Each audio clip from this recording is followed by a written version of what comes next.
दोस्तों, king hills travels उम्मीद करता है कि आपको दर्शन के बाद आपको इत्मीनान की नींद आई होगी और आपके अंदर एक धैर्य, सहनशीलता और ठहराव पैदा हुआ होगा। आज हम चल रहे हैं पीपा कोटी की ओर। दोस्तों, उत्तराखंड के इस चारधाम टूर में हमें 5 प्रयाग को देखने का भी मौका मिलता है, जिनमें से 2 प्रयाग हम आज की अपनी यात्रा के दौरान देखेंगे। प्रयाग का मतलब होता है 2 या 2 से ज्यादा नदियों का संगम। इन प्रयाग के पास जाना थोड़ा मुश्किल है और कभी-कभी जाने भी नहीं देते। हम गाड़ी में बैठकर ही इनके दर्शन कर पाएंगे, तो थोड़ा चौकन्ना रहना, वरना कहीं कोई प्रयाग आपसे छूट ना जाए। पहले पड़ेगा कर्ण प्रयाग। अलकनंदा नदी और पिंडार नदी के संगम पर स्थित है। अलकनंदा और पिंडर नदी के संगम पर बसा शहर कर्ण प्रयाग एक बहुत ही खूबसूरत शहर है। कर्ण प्रयाग पौराणिक समय में एक उन्नतिशील बाजार भी था और देश के अन्य जगह से आकर लोग यहाँ निवास करने लगे, क्योंकि यहाँ व्यापार के अवसर उपलब्ध थे। इन गतिविधियों पर वर्ष 1803 को बिरेही बांध के टूटने के कारण रोक लग गई। उस समय स्थान में प्राचीन उमा देवी मंदिर का भी नुकसान हुआ। कर्ण प्रयाग की संस्कृति उत्तराखंड की सबसे पौराणिक एवं अद्भुत नंदराज जट यात्रा से जुड़ी है।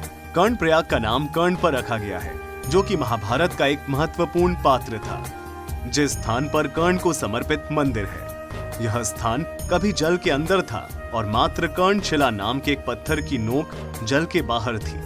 कुरुक्षेत्र युद्ध के बाद भगवान कृष्ण ने कर्ण का दाह संस्कार कर्णशिला पर अपनी हथेली का संतुलन बनाए रखकर किया था। इसके बाद हम विजिट करेंगे नंद प्रयाग। कर्ण प्रयाग से लगभग 21 किलोमीटर दूर नंदाकिनी तथा अलकनंदा नदियों के संगम पर नंद प्रयाग स्थित है। नंदा देवी का मंदिर, नंद की तपस्थली एवं नंदाकिनी का संगम आदि योगों से इस स्थान का नाम नंद प्रयाग पड़ा।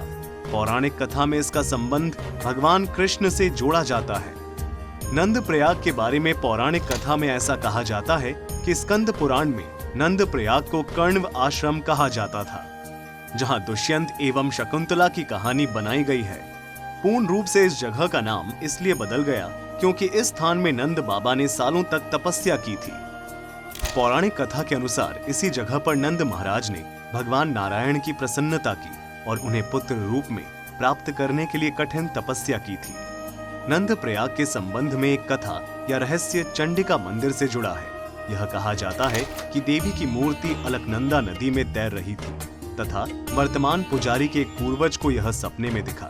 इसी बीच कुछ चरवाहों ने मूर्ति को नदी के किनारे की गुफा में छुपा दिया। वे शाम तक जब घर वापस नहीं आए तो लोगों ने उनको बहुत देर तक ढूंढा और जब मूर्ति मिली तो उस मूर्ति के बगल में उन्हें मूर्छिता अवस्था में पाया गया और एक दूसरे सपने के अनुसार पुजारी को श्री यंत्र को मूर्ति के साथ रखने का आदेश दिया गया। रतन मित्रा के temples of Garhwal and other landmarks Garhwal Mandal Vikas Nigam 2004 के अनुसार कहावतानुसार भगवान कृष्ण के पिता राजा नंद अपने जीवन के उत्तरार्ध में यहाँ अपना महायज्ञ पूरा करने आए तथा उन्हीं के नाम पर नंद प्रयाग का नाम पड़ा। दोस्तों, आपने जोशी मठ का भी नाम आजकल न्यूज़पेपर, टीवी और काफी सारी डिबेट्स में भी सुना होगा कि जोशी मठ डूब रहा है और अब सेफ नहीं रहा।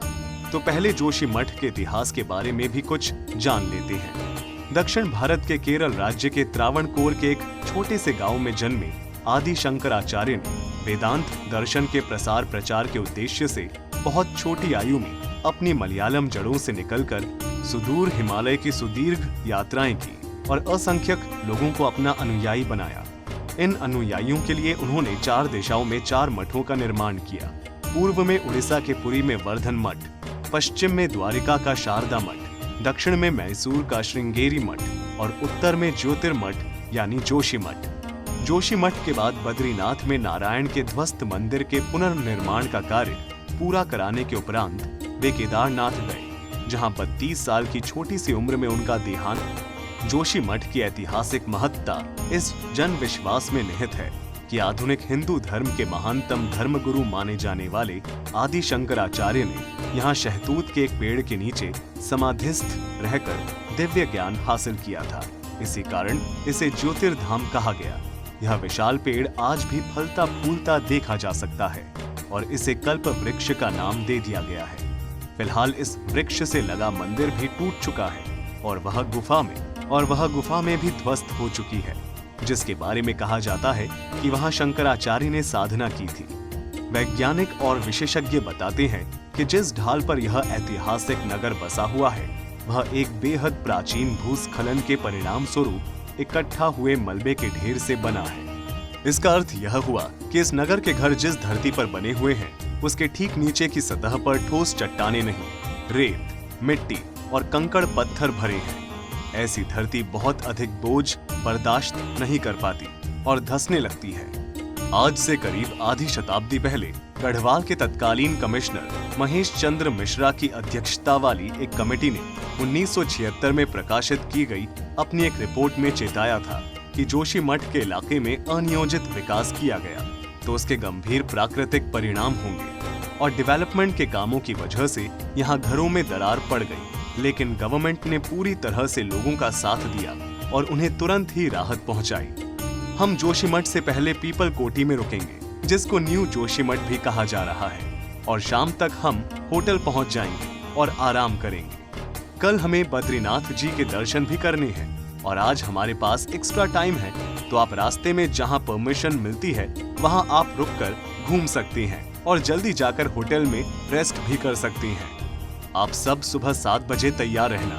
हम नाश्ता करके बद्रीनाथ जी के दर्शन के लिए निकल जाएंगे और साथ में माना विलेज भी देख सकेंगे अगर हम समय पर निकल जाते हैं तो। किंग हिल्स ट्रैवल्स आपकी आज की यात्रा के सफल होने की कामना करता है।